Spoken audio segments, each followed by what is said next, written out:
Assalamualaikum warahmatullahi wabarakatuh. Tadi di WA oleh Pak RW titip pertanyaan katanya.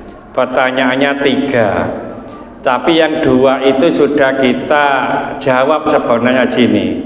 Pertama, pertanyaannya itu, Ustadz, kalau kita sholat berdua, posisi imam sama makmum itu bagaimana sih jaraknya? Itu sudah kita jawab. Yang kedua, pertanyaannya itu, kalau laki-laki sudah menikah, yang didahulukan ibu atau istri? Ini juga sudah kita jawab beberapa bulan yang lalu. Nah, yang ketiga itu pertanyaannya begini, Ustadz, saya lihat sebagian jamaah itu ada yang sujud terakhirnya itu lama, ada yang tidak. Apakah ada dalilnya begitu? Begini, Bapak Ibu sekalian, dalam hadis sahih disebutkan bahwasanya sedekat-dekat seorang hamba dengan Rabbnya atau Tuhannya sajidan, terima kasih, yaitu keadaan sujud, wa akthirud du'a, maka perbanyaklah berdoa. Jadi kalau doa dalam keadaan sujud, ini doanya mustajab. Sujud yang bagaimana? Semua sujud, baik itu sujud di luar sholat, apalagi sujud di dalam sholat. Kenapa sujud itu doanya mustajab?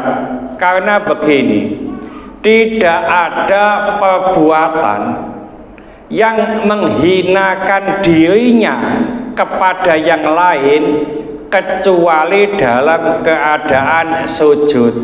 Contoh, ngapunten, kalau ada orang yang mau dibunuh, yang membunuh sudah membawa senjata tajam umpamanya, orang ini takut dibunuh, maka dia minta ya dengan sungguh-sungguh, biasanya sampai sujud dia itu mintanya supaya tidak dibunuh.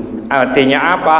Sujud itu menghambakan diri, menghinakan diri kepada yang lain, yaitu kalau di sini dalam rangka sujud kepada Allah, maka kita menghinakan diri kepada Allah Subhanahu wa Ta'ala. Oleh karena itu, ngapunten, sebelum saya jawab tadi, kalau ada masjid atau musola yang paimaman, yang di sini paimamannya itu lebih tinggi dari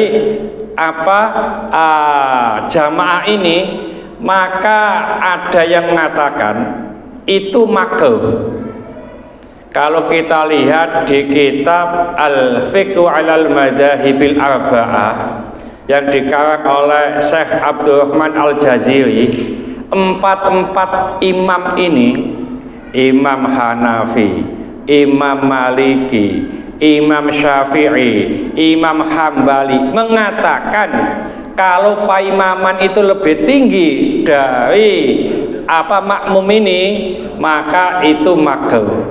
Nah, ketinggiannya itu berbeda-beda. Ada yang ketinggian 1 cm, 2 cm, itu masih tertoleransi. Kalau ketinggiannya sudah agak tinggi, ini makruh. Kenapa? Begini, kalau ada imam seperti saya tadi ngimami maghrib, lalu saya kentut, berarti saya batal, maka saya menarik jamaah yang di belakang saya, membadali atau menggantikan saya. Jamaah yang di belakang ini tidak harus berdiri di tempat imam, cukup maju 1 langkah saja, cukup maju 1 langkah. Nah, kalau dia maju 1 langkah lalu dia sujud, Kalau paimamannya itu lebih tinggi, maka sujudnya itu jidat sama kaki itu tidak sama. Karena orang yang menghambakan diri, orang yang merendahkan diri itu adalah apabila jidat sama kaki itu sama, berarti itu menghinakan diri. Nah, kalau jidatnya masih lebih tinggi, ini masih kurang pas. Nah, ini dihukumi oleh para ulama menjadi makruh. Alhamdulillah masjid kita ini tidak ada ketinggian. Kita lihat di Masjid Al-Akbar juga tidak ada. Di Masjid Ngampel, Masjid Giri, Masjid Jami Gresik semuanya tidak ada. Memang ada sebagian musola, tempat ibadah atau masjid yang agak tinggi, nggak tahu ya apa maksud beliaunya, apakah belum sampai fatwa ini. Jadi kalau kita dalam keadaan sujud apa saja itu dianjurkan fa'akthirud du'a, memperbanyak doa. Apalagi kalau kita sujud di dalam sholat. Sujud yang mana yang banyak doa? Semua sujud. Mulai rakaat pertama sujud pertama, lalu duduk sujud lagi, diperbanyak doa. Monggo. Cuma nih sholat dewe, nih sholat jamaah ketinggalan. Nah, biasanya imam itu memberikan waktu, ya, kesempatan untuk berdoa, di mana di sujud yang terakhir biasanya dilamakan sedikit. Bahkan ada sebagian ulama, imam yang memberikan kesempatan sujud yang lama itu ada yang tidak memperbolehkan. Kenapa?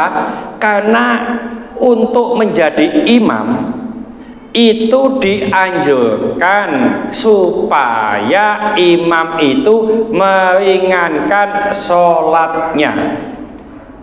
Apa yang dimaksud meringankan sholat? Tidak hanya bacaan, bacaannya pelan, bacaannya panjang, termasuk gerakannya. Rukuknya terlalu lama, ini juga tidak dianjurkan. Oleh karena itu di kitab Bidayatul Hidayah Imam Al-Ghazali, termasuk di Ihya Ulumuddin, Imam Al-Ghazali mengatakan kalau jadi imam itu kalau ruku umpamanya membaca Subhana Rabbiyal Adzimi wa bihamdi maksimal 3 kali, maksimal, jangan sampai lebih dari 3 kali.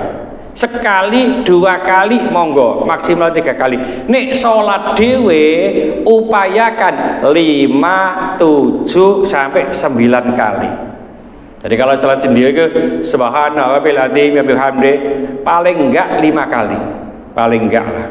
Termasuk sujud Subhana Rabbiyal A'la wa bihamdi. Nek jadi imam maksimal 3 kali. Jadi makmum, jadi sholat sendiri upayakan 5, 7 atau 9. Nah, jadi ada yang mengatakan kalau imam itu memberi kesempatan sujud agak lama, itu ada yang tidak memperbolehkan karena imam itu dianjurkan untuk meringankan. Tapi sebagian ulama juga memperbolehkan, yang penting tidak terlalu lama. Nah, bagi makmum ngapunten, kalau bagi makmum ini sudah diberi kesempatan maka digunakan. Upayakan, sekali lagi upayakan makmum. Ya, mungkin terutama ibu-ibu biasanya mbok ngantuk mbok apa, imame wis kate salam, dhek sik sujud terus. Apakah gak boleh? Boleh. Tapi itu kurang baik. Kenapa kurang baik? Menimbulkan fitnah. Koncone wis duduk at-tahiyatu dan seterusnya, Allahumma sholli ala sayyidina Muhammad, dia sujud wae. jarine kancane wong iki ngantuk, tane apa, menimbulkan fitnah. Ustaz, yang saya itu doane sik wake, anak 18 ya. Dungane siji-siji, ya engko sampean donga sing suwe du salat sendirian. Jadi kalau imamnya sudah Allahu Akbar duduk tahiyat, upayakan makmum ini cepat-cepat juga ngikuti imam, gak usah sujud lama-lama. Ya, jadi kita berupaya. Ustadz, bagaimana kalau doanya itu? Doanya harus bahasa Arab. Jadi doa dalam sujud, doa dalam sholat itu harus bahasa Arab. Saya nggak hafal bahasa Arab bagaimana? Apakah boleh bahasa Ajem atau bahasa non Arab? Boleh, selama doanya di hati. Ya, jadi bapak-bapak nih sujud terakhir, ya. Terus umpamane takut diketahui itu kan ndungone ati. Rabi maneh, bojo maneh, rabi maneh. Nah, bojone gak kedengaran nanti. Ya, jadi boleh pakai bahasa Ajem, bahasa selain Arab, cuma di dalam hati.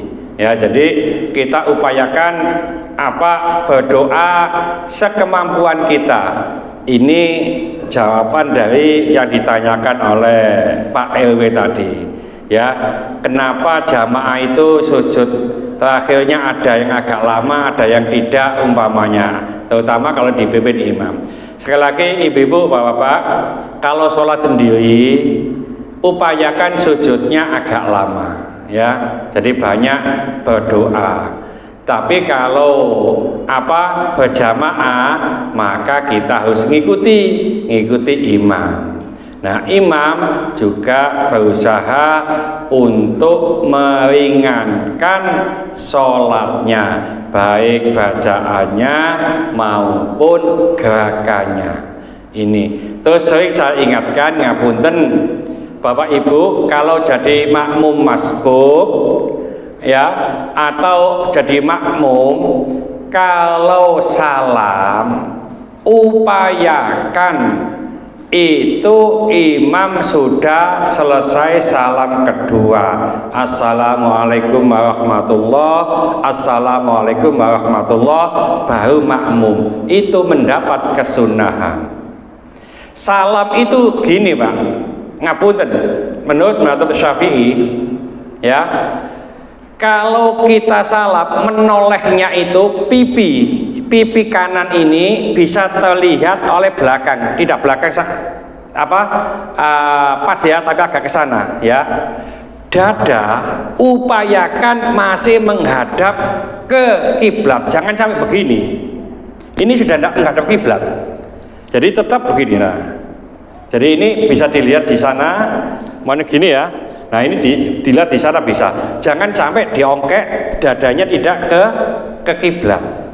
Saya lihat sebagian di antara teman kita ada begitu, ya, sampai begini, ya, tidak usah, ya, tapi jangan begini, apa-apa yang ngelewek tok, ya. Jadi assalamualaikum warahmatullahi, ini pipinya bisa dilihat dari belakang agak sana, ya. Nah, termasuk yang sini, jadi nggak usah ngongkek dada. Jadi tetap dada itu menghadap ke kiblat. Kita sholat, kita tetap menghadap ke kiblat. Ya, ini mungkin kalau sudah terlanjur, ya bisa diperbaiki. Ya, mudah-mudahan sedikit ini dibarengi hidayah oleh Allah Subhanahu wa taala. Mudah-mudahan segala hajat kita dikabulkan Allah, segala kesulitan kita dibantu oleh Allah. Mudah-mudahan anak-anak kita menjadi anak soleh solehah, taat kepada Allah, patuh dan nurut kepada kedua orang tua. Dalam kasih keturunan, mudah-mudahan Allah akan keturunan yang soleh solehah. Dalam kasih jodoh, mudah-mudahan Allah akan jodoh yang soleh solehah. Mudah-mudahan di antara kita, keluarga kita, hadirin kita, tetangga-tetangga kita yang saat ini sedang sakit, sakit, baik di rumah sakit maupun di kediaman. Mudah-mudahan Allah cepat mengangkat penyakitnya, menyembuhkan penyakitnya, dan mudah-mudahan Allah memberikan kesabaran kepada yang sakit, dan dengan kesabaran ini mudah-mudahan Allah mengangkat seluruh dosa-dosanya, dan mudah-mudahan Allah mengampuni dosa-dosanya orang yang mendolimi kita. Al-Fatihah. Bismillahirrahmanirrahim. Al-asri inna lisalafi khusrin illa alladziina amanu wa amilus solihati wa tawassaw bil haqqi wa tawassaw bis sabr. Subhanakallahumma wa bihamdika asyhadu an la ilaha illa anta astaghfiruka wa atubu ilaik. Assalamualaikum warahmatullahi wabarakatuh.